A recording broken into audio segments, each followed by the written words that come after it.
cheio de altos e baixos, a cada dia enfrentamos desafios, mas descobrimos que a verdadeira resistência vem das nossas raízes. É a fé sólida que nos sustenta, mesmo quando tudo parece desmoronar.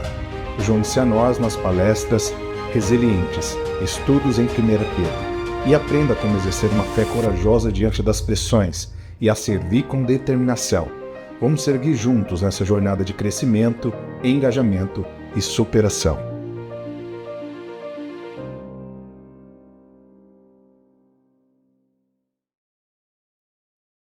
Boa noite, graça e paz. Tudo bem, queridos? Que bênção, obrigado aí pela presença de todos. Estamos aqui mais uma vez para adorar ao Senhor. Obrigado porque Ele tem falado conosco. Essa série aqui tem sido uma série muito abençoadora. Nós temos estudado a carta de Pedro, a primeira carta de Pedro. Nós já estamos no capítulo 3 e eu queria convidá-los para nós lermos este texto a partir do versículo 8. Vamos lá então, 1 Pedro 3:8. Nós vamos dividir essa leitura de hoje em 3 blocos de 5 versículos, tá? E o primeiro bloco é o amor entre amigos. Pedro vai falar sobre esse amor entre amigos. Então, diz assim, eu vou ler na NVT: por fim, tenham todos o mesmo modo de pensar. Sejam cheios de compaixão uns pelos outros. Amem uns aos outros como irmãos. Mostrem misericórdia e humildade. Não retribuam mal por mal, nem insulto com insulto. Ao contrário, retribuam com uma bênção. Foi para isso que vocês foram chamados. E a bênção lhes será concedida.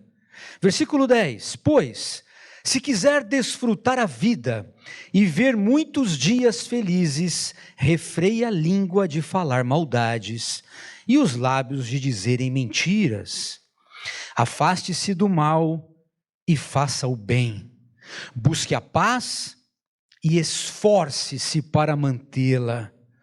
Os olhos do Senhor estão sobre os justos e seus ouvidos abertos para as suas orações. O Senhor, porém, volta o rosto contra os que praticam o mal.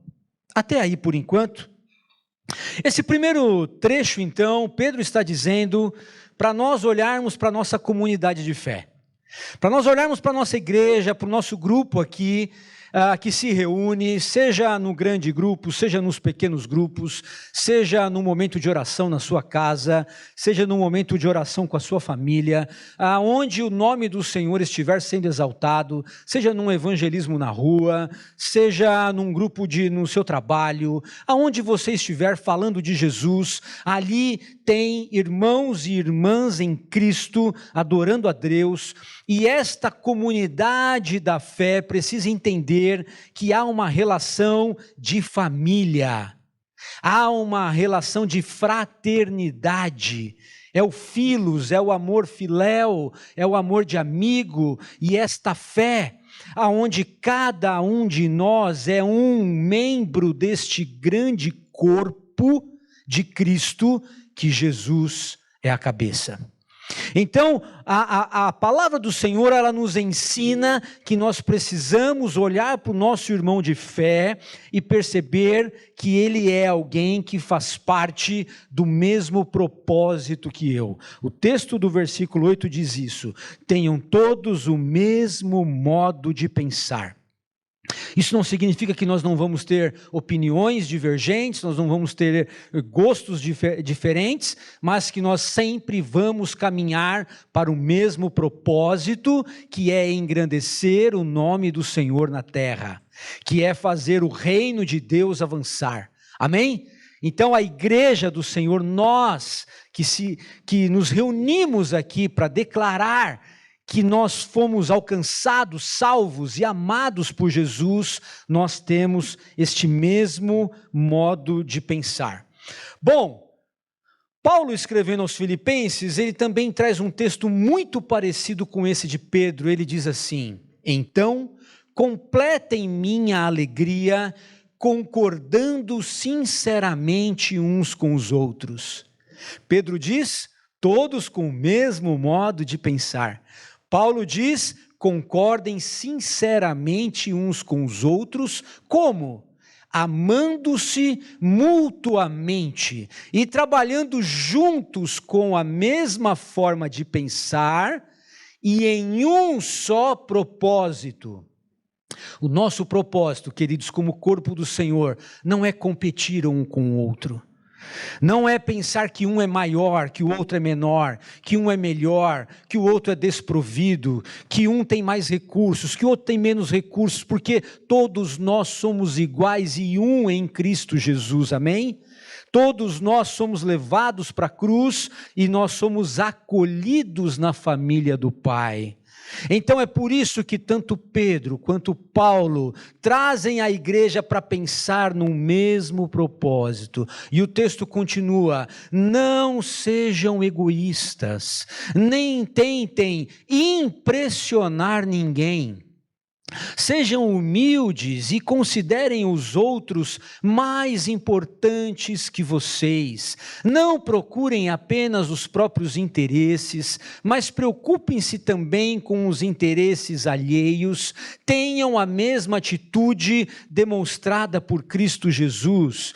Paulo está dizendo para nós que nós precisamos olhar para o todo, que nós precisamos olhar para as pessoas e que nós não podemos nos fechar numa fé isolada. O cristianismo não é uma jornada única, numa caminhada solitária, mas o cristianismo nos chama para nós estarmos juntos, um caminhando com o outro, um suportando o outro, um fortalecendo e encorajando o outro, exortando o irmão quando ele precisa, permitindo ser exortado quando você precisa, e um vai ajudando o outro nesta caminhada de fé, até que todos cheguem à estatura do varão perfeito, que é o modelo de Jesus Cristo para as nossas vidas.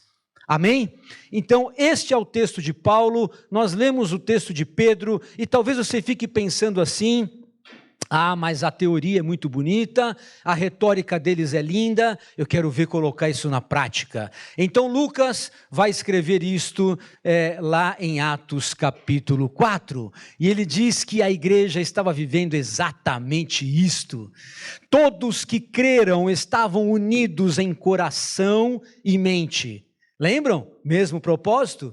Todos unidos em coração e mente, não se consideravam donos dos seus bens. Não é o meu, não é apenas o que é meu. Eu não vou lutar apenas pela minha família, apenas pelo meu filho, apenas pelo meu projeto de vida, apenas pela minha carreira, mas eu estou aqui para abençoar pessoas. Eu estou aqui para perceber o que Deus colocou nas minhas mãos, de dons, de talentos, de recursos para serviço da comunidade. É claro que Deus vai me suprir, vai suprir a minha casa, mas Ele vai me dar muito mais do que eu preciso, ao ponto de poder compartilhar, ser generoso, ser solidário. É isso que o texto está dizendo, de modo que eles compartilhavam tudo o que tinham. Tudo não era apenas meu, mas é nosso, é da comunidade. Então, com grande poder, os apóstolos davam testemunho da ressurreição do Senhor Jesus, porque eles viviam uma vida de amor prática, e por isso, e era isso que os capacitava para darem um testemunho poderoso do Senhor Jesus, e sobre todos eles havia grande graça. Grande graça de Deus, porque nada disso nós fazemos pelo mérito próprio, mas é porque o Espírito Santo de Deus habita em nós, nos capacita e nos impulsiona em direção ao outro. Entre eles não havia necessitados, pois quem possuía terras ou casas, vendia o que era seu e levava o dinheiro aos pés dos apóstolos para que dessem aos que precisavam de ajuda. Queridos, olha que igreja vibrante, olha que igreja poderosa, olha que igreja que havia entendido o propósito de Deus, de que nós estamos nesta terra para sermos abençoadores, para sermos agentes de Deus na vida do próximo. Amém? Bom, eu me lembro, e agora, graças a Deus por isso, eu estou nessa comunidade de fé aqui há mais de 5 anos, e eu tenho visto um grande mover de Deus entre nós. Talvez você não saiba de tudo o que acontece, nem nós que estamos aqui na liderança muitas vezes sabemos, porque Deus faz brotar movimentos de amor e de compaixão no meio do seu rebanho de uma forma surpreendente. Nós ficamos sabendo de histórias de pessoas que amam os outros com tudo o que têm. É impressionante como quando nós descobrimos esses movimentos. Então, eu vou dar alguns exemplos para vocês. Quando eu estava com o Covid, eu estava doente, eu fiquei muito mal, algumas pessoas aí perceberam nos áudios que eu tentei enviar, né? Eu estava sem ar, a minha saturação muito baixa, e eu não conseguia andar do quarto para a sala sem faltar o ar. Eu estava bem complicado, já há 15 dias em casa, e uma vizinha, a irmã aqui da igreja, percebeu que eu não estava em condições de fazer a minha feira semanal. Minha esposa também estava com Covid, o meu filho também, estávamos todos acamados, e aí, de repente, tocaram o interfone, e aí eu pedi para o meu filho, que estava um pouquinho melhor, ir lá buscar e atender, e aí me chega uma cesta, queridos. Era uma feira completa, uma feira que eu nunca fiz na minha vida, para falar a verdade, entendeu? Completa, de frutas, de legumes, de verduras, né? Tinha tudo lá que eu precisava e muito mais para suprir a minha casa por semanas.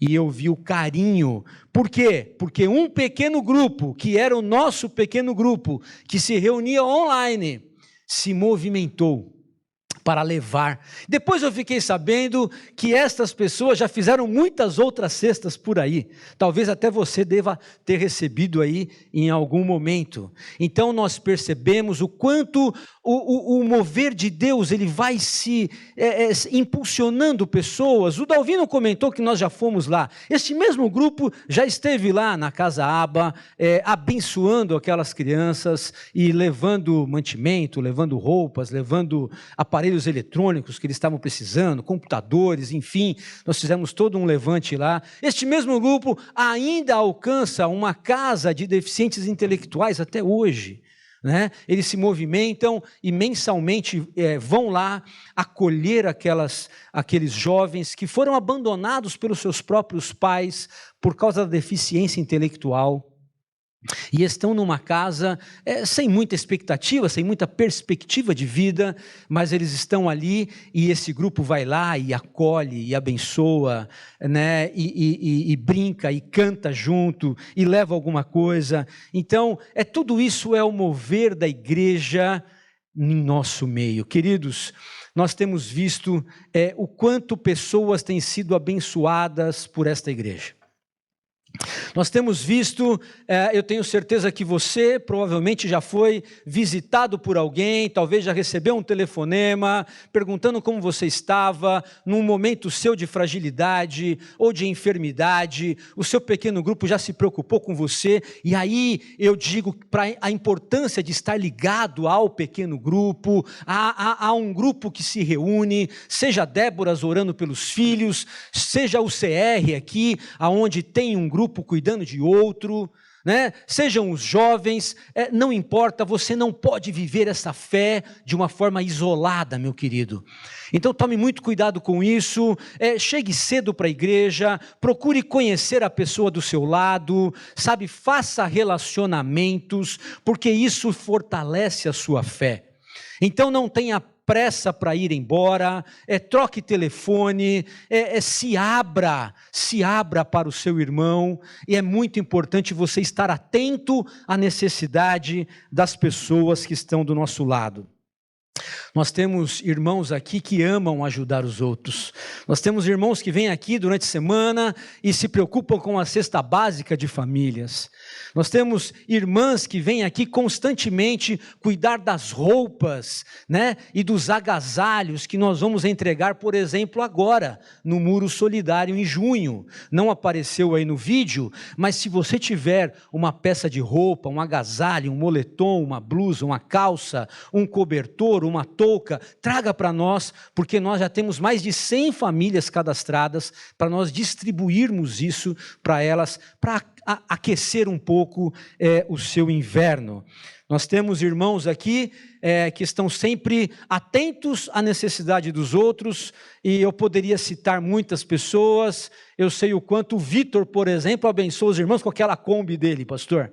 É impressionante, é gente para lá, é gente para cá, é adolescente para cá, é família para lá, é impressionante. Vamos para cá, para o acampamento, vamos para a reunião de líder. Ele carrega tudo, ele descarrega tudo, ele traz na igreja com amor, com carinho. Então, isso é estar atento à comunidade.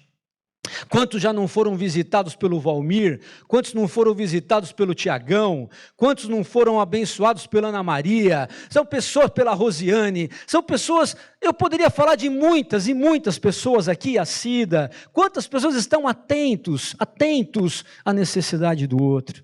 Irmãos, eu fico muito feliz de fazer parte de uma comunidade viva. Se você ainda não está nesta pegada, meu irmão, entre, porque você será grandemente abençoado por Deus. Amém? Muito bem, eu quero trazer aqui uma frase do Francis Chan, que é um pastor americano, e num dos livros dele, ele conta de uma conversão de um irmão que chegou na igreja, né, um jovem que chegou na igreja, e ele era de uma gangue, lá de Nova York, eu não lembro a cidade, mas é americana. E aí, e ele ficou ali fazendo um discipulado com aquele jovem e tal, e ele percebeu que o jovem estava um pouco desconcertado ali na igreja, nos primeiros dias e tal, e ele começou a convencê-lo, convencer aquele jovem de que agora ele tinha uma família. Falou, cara, agora você faz parte da família, da fé, da igreja, agora nós vamos te abraçar, agora nós vamos te amar. E aí, mas ele percebia que esse discurso não tinha muita liga com aquele rapaz, e aquele rapaz falou assim, pastor, eu vou falar uma coisa para o senhor, eu amo Jesus, eu entendi as verdades do evangelho, eu quero caminhar com vocês aqui, mas eu tenho muito medo de perder os meus amigos da gangue, porque eles eram verdadeiros amigos meus. E aí ele escreve essa parte no livro, ele fala assim, olha, qualquer membro de gangue lhe dirá que conta com a proteção dos seus parceiros, eles são leais, eles são comprometidos e sempre dispostos a ajudar. É isso que é uma gangue, é isso que é uma facção criminosa, é isso que é uma torcida uniformizada, é isso que são pessoas que se reúnem em prol de um mesmo objetivo e falam, cara, eu vou morrer por você, você vai morrer por mim, nós vamos entrar naquela briga, nós vamos sair os dois machucados, mas eu não vou te deixar sozinho. Então, esse é o espírito que tem nessas comunidades que se reúnem, mas que deveria ser muito maior na igreja. E aí ele continua dizendo assim, olha, enquanto isso, em muitas igrejas, a conexão que as pessoas têm com a sua suposta família espiritual é a mesma que tem com aqueles que se sentam ao lado delas no cinema. Qual é a conexão que você tem com a pessoa que senta do teu lado no cinema? Nenhuma. O máximo que você faz é colocar as pernas para trás para ela passar e pedir licença para sair. Você não sabe o nome. Você não sabe onde mora, você não sabe se está precisando de uma necessidade, você não olha no olho dela porque está escuro, você chega e vai embora e não se apresenta, e muitas vezes a gente faz isso na própria igreja. Então, esse é o puxão de orelha de Paulo, de Pedro, de Lucas, nas palavras de Jesus. Nós precisamos estar atento à necessidade do nosso irmão. Chegue mais cedo, olhe no olho dele, cumprimenta, se apresente e crie laços e vínculos vigorosos de fraternidade cristã. Amém? Vamos ler o segundo trecho então. A partir do versículo 13 diz assim: agora é o amor entre inimigos. Vocês pensaram que estava difícil o bloco do amor entre amigos, né? Agora Pedro vai falar para nós amarmos nossos inimigos. Versículo 13, quem é que desejará lhes fazer mal se vocês se dedicarem a fazer o bem? Mas ainda que sofram por fazer o bem, por fazer o que é certo, vocês serão abençoados. Portanto, não se preocupem e não tenham medo de ameaças. Em vez disso, consagrem a Cristo como Senhor de sua vida. E se alguém lhes perguntar a respeito de sua esperança, estejam sempre preparados para explicá-la. Façam-no, porém, de modo amável e respeitoso com os perseguidores. Olha só, mantenham sempre a consciência limpa. Então, se as pessoas falarem mal de vocês, ficarão envergonhados ao ver como vocês vivem corretamente em Cristo. Lembrem-se de que é melhor sofrer por fazer o bem, se for da vontade de Deus, do que por fazer o mal. Pedro está dizendo aqui que o nosso testemunho de amor e de graça entre irmãos, e não só entre irmãos, mas também àqueles que nós nem conhecemos, é que será um testemunho poderoso àqueles que estão de fora. E por mais que eles queiram falar mal de nós, ao vermos a nossa atitude em perdoar, a nossa atitude em abençoar, em não revidar, em não se vingar, em não querer o mal de quem quer o nosso mal, eles vão ficar envergonhados de falar mal de nós por conta do nosso bom testemunho e da forma correta que os filhos de Deus vivem na terra. Amém? Ah, queridos, eu trouxe um texto de Romanos capítulo 12, porque Paulo ele vai nos encorajar exatamente a viver desta forma, e ele fala, nunca paguem o mal com o mal. Pensem sempre em fazer o que é melhor aos olhos de todos. No que depender de vocês, vivam em paz com todos. Amados, nunca se vinguem. Deixem que a ira de Deus se encarregue disso. Pois assim diz as Escrituras, a vingança cabe a mim, eu lhes darei o troco, diz o Senhor. Nós não precisamos ficar preocupados em como nós vamos nos vingar daqueles que querem o nosso mal. Eu não vou levantar o som mais alto do que o meu vizinho para também acordá-lo quando ele me acorda. Eu não vou também falar mal do meu colega do trabalho, porque eu sei que ele fala mal de mim para o chefe, porque ele quer o meu lugar e ele está puxando o meu tapete. Eu não vou fazer nada contrário às pessoas da minha família, que muitas vezes deveriam estar me apoiando, mas não estão. Então, todo esse movimento que Deus nos chama é para perdoar, é para amar, é para compreender, é para entender e é para confiar que Deus, que está olhando todas as coisas, Ele sim é justo e no momento certo, na forma dEle, toda a justiça de Deus virá sobre os homens, sobre as nações, com total equidade e justiça, porque nós não temos condições de praticar justiça pelas nossas próprias mãos, porque nós somos injustos. Nós pensamos que podemos fazer o bem, mas até fazendo o bem, nós fazemos o mal.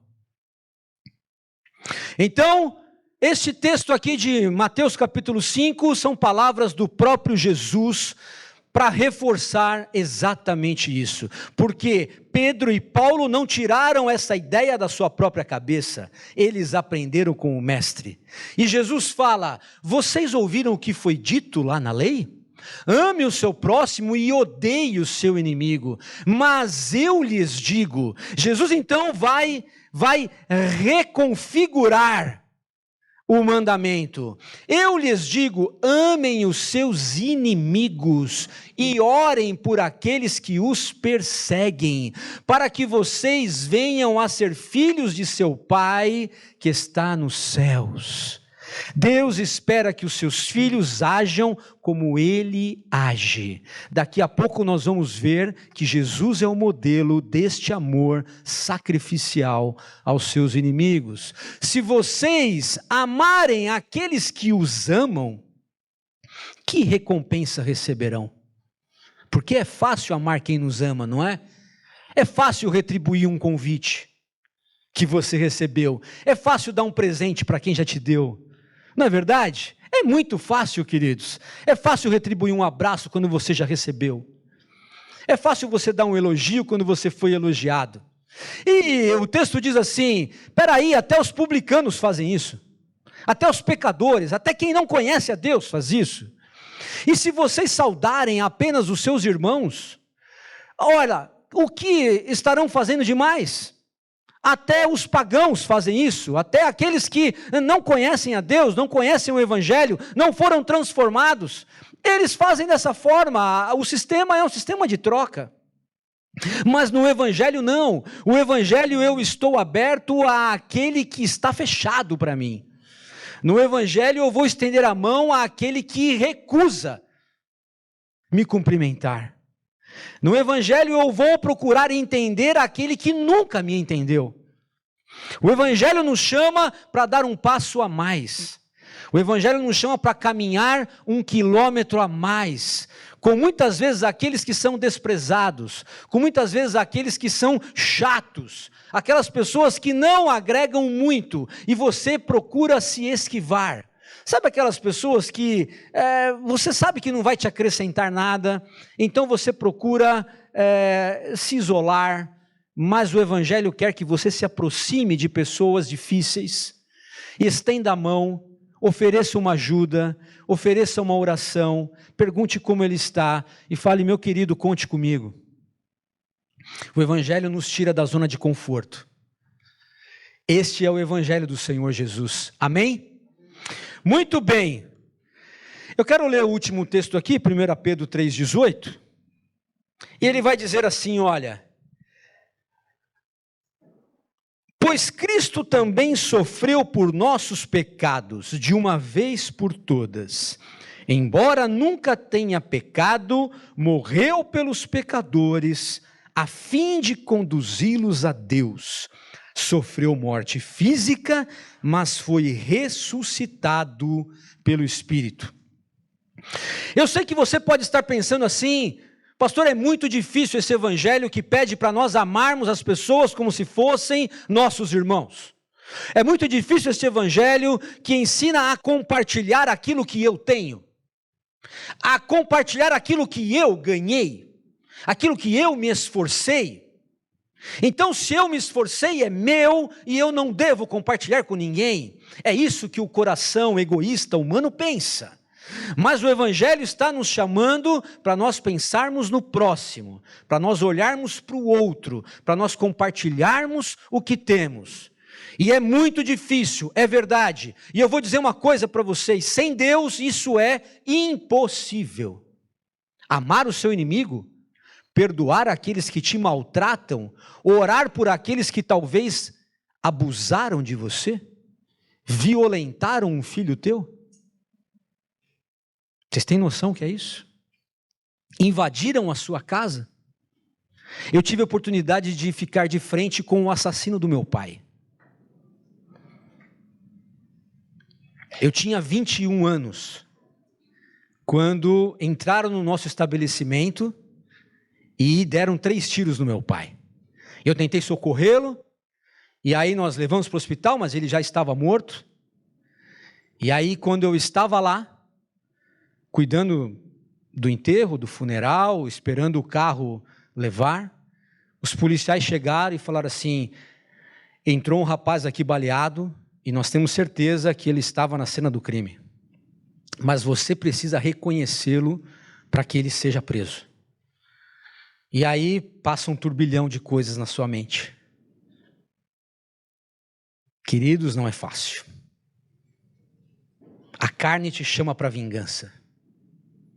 Pega uma faca, faz alguma coisa. Você não pode deixar essa oportunidade passar. Você tem que vingar a morte do seu pai. Passa um monte de coisa na sua cabeça, mas graças a Deus eu já era cristão.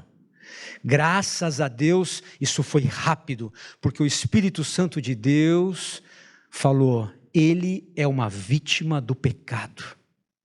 Ele está com os olhos fechados. Ele está totalmente dominado pelo mal. Essa violência é fruto do mal que habita nele e você precisa perdoá-lo. E aí eu fui lá, era ele, eu reconheci, e quando ele estava sendo preso, eu liberei perdão para a vida dele. Falei: meu querido, vá com Deus. Deus te abençoe. Eu não tive mais notícias desse rapaz, parece que ele ficou preso por muitos anos, já está solto, fiquei sabendo, mas eu espero que Deus tenha alcançado o seu coração. Amém? Muito bem, eu quero trazer um texto aqui para reforçar isso. Romanos capítulo 5 diz assim: mas Deus nos prova o seu grande amor ao enviar Cristo para morrer por nós quando ainda éramos pecadores. E uma vez que fomos declarados justos por seu sangue, certamente seremos salvos da ira de Deus por meio dele. Pois se quando ainda éramos inimigos de Deus, nosso relacionamento com ele foi restaurado pela morte de seu filho, agora que já estamos reconciliados, certamente seremos salvos por sua vida. O que esse texto está dizendo é exatamente o que Pedro falou. Nós não temos força para perdoar os nossos ofensores, nós não temos força para amar e compartilhar o que é nosso, mas Deus nos dá e nos capacita nesta força, porque Ele foi o modelo de amor sacrificial por nós. O texto diz que Ele nos amou quando nós ainda éramos seus inimigos. Deus não pediria para nós amarmos nossos inimigos se Ele não fosse o nosso modelo. Se Ele não tivesse feito isso primeiro. Nós éramos inimigos de Deus porque nós amávamos o pecado, porque nós desde Adão havíamos nos rebelado contra a vontade de Deus.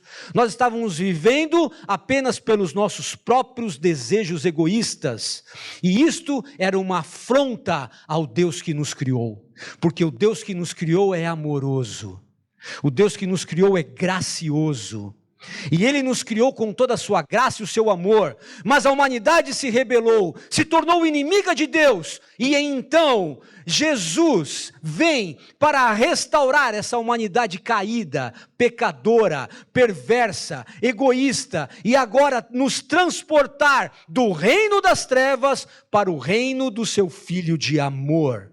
Nós agora somos herdeiros de Deus nas regiões celestiais. Agora nós somos chamados filhos do Pai e co-herdeiros com Cristo da glória eterna. Amém? Ah, queridos, que coisa linda. 1 João capítulo 3 diz assim: sabemos que o que é o amor, porque Jesus deu a sua vida por nós. Então a entrega de Jesus é o nosso modelo de amor. E ele diz, também então devemos dar nossa vida por nossos irmãos. Se alguém tem recursos suficientes para viver bem e vê um irmão em necessidade, mas não mostra compaixão, como pode estar nele o amor de Deus? Filhinhos, não nos limitemos a dizer que amamos uns aos outros. Demonstremos isto, a verdade, por meio de nossas ações. Queridos, o Evangelho de Deus nos chama para a prática. O Evangelho de Deus nos chama para sairmos amanhã e fazermos alguma coisa em direção do outro. O Evangelho de Deus nos tira da zona de conforto, de vivermos apenas pelos próprios desejos, para olhar para a necessidade do próximo. Eu tenho visto todo esse movimento que tem acontecido no Rio Grande do Sul, e eu tenho visto o poder de Deus movendo pessoas. Queridos, não pode ser natural todo esse movimento de solidariedade àqueles irmãos. Isso não é natural, é Deus movendo aqueles corações. Hoje eu li uma história de um rapaz de 59 anos, um professor da escola pública, que quando ele ficou sabendo das enchentes, ele pediu um caiaque emprestado e começou a resgatar as pessoas na água. Detalhe, ele nunca tinha subido num caiaque, ele não sabia remar e ele não sabia nadar. Ele resgatou 300 pessoas.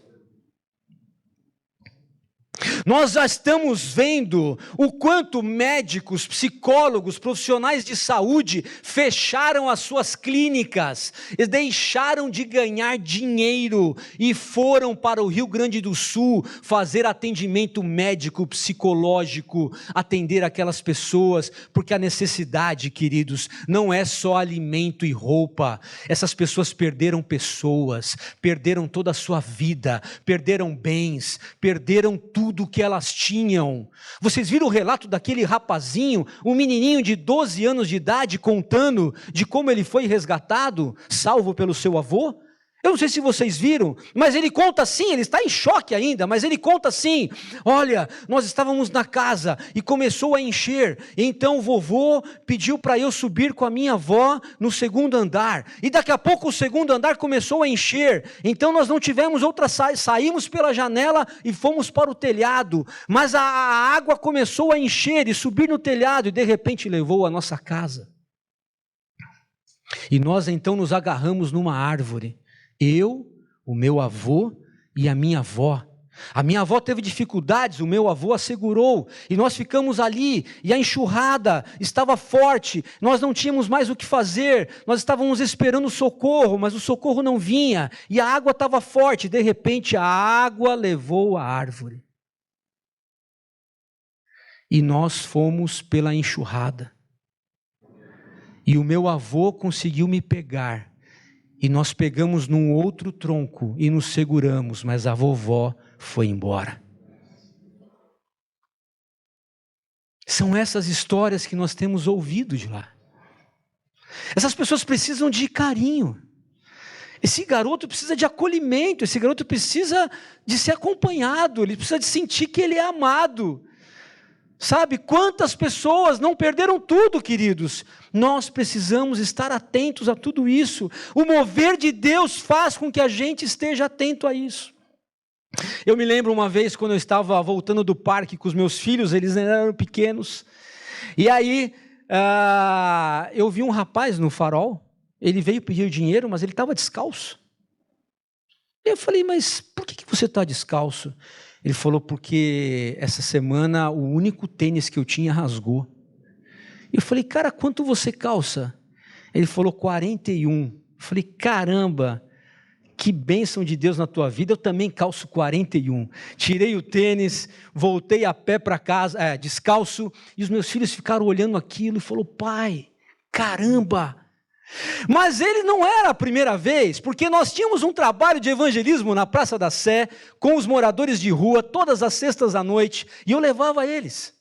E eles viam, e eles levavam os brinquedos deles para doar para as crianças, eles levavam as roupas deles para entregar lá, e nós distribuíamos alimento, lanche, sopa, violão, evangelismo, abraço, carinho, e conversávamos com as pessoas, falávamos de Jesus. E só que no inverno a gente levava uma Kombi cheia de roupa, mas não dava, a fila era enorme. E aquelas pessoas chegavam e pegavam todas as roupas. E aí o que sobrava? Chegava um rapaz no final, meu querido, eu estou morrendo de frio. E só que eu estava com a minha blusa, o que a gente fazia? A gente entregava a nossa blusa também. Bom, não tem problema, eu volto com frio para casa, mas eu vou ter um chuveiro quente para tomar. Eu vou ter uma cama. Eu vou ter um teto, eu vou ter como me aquecer. Esse cara não vai ter. Então, essas coisas, elas vão moldando o caráter das pessoas que estão ao nosso lado, elas vão movimentando, sabe, essas coisas. Quando eu vejo o Dalvino cuidando e a Yara cuidando de órfãos, queridos, isso é mandamento de Deus. Deus manda cuidar dos órfãos, das viúvas, dos pobres, dos refugiados. A Marli estava lá no Panamá essa semana. Ela pegou um voo de não sei quantas horas, sabe para quê? Para chegar lá para milhares de refugiados no Panamá, dar um abraço neles e falar: Jesus te ama e eu vim orar por você. E depois ela vai pegar o avião de volta. Quantos trabalhos de cristãos estão lá no aeroporto de Guarulhos com os refugiados afegãos, largados, jogados lá, tiveram que deixar tudo na sua casa. Refugiados de guerra da Ucrânia, palestinos, nós temos visto essas histórias, queridos. É o amor de Deus que movimenta e que move as pessoas a ajudar os necessitados. Nós não podemos ficar parados. E a ceia do Senhor, ela fala sobre isso. Aqui Jesus nos chama para a mesa dele, para todos que entenderam o que é a doação, porque ele fala: olha, vocês vão comer e beber em meu nome, e vocês vão lembrar do que eu fiz por vocês, eu me entreguei por vocês. Ninguém tem maior amor do que este, o amor de dar a sua própria vida pelos seus amigos, diz Jesus lá no relato de João. E ele se entregou por nós, ele se doou por nós.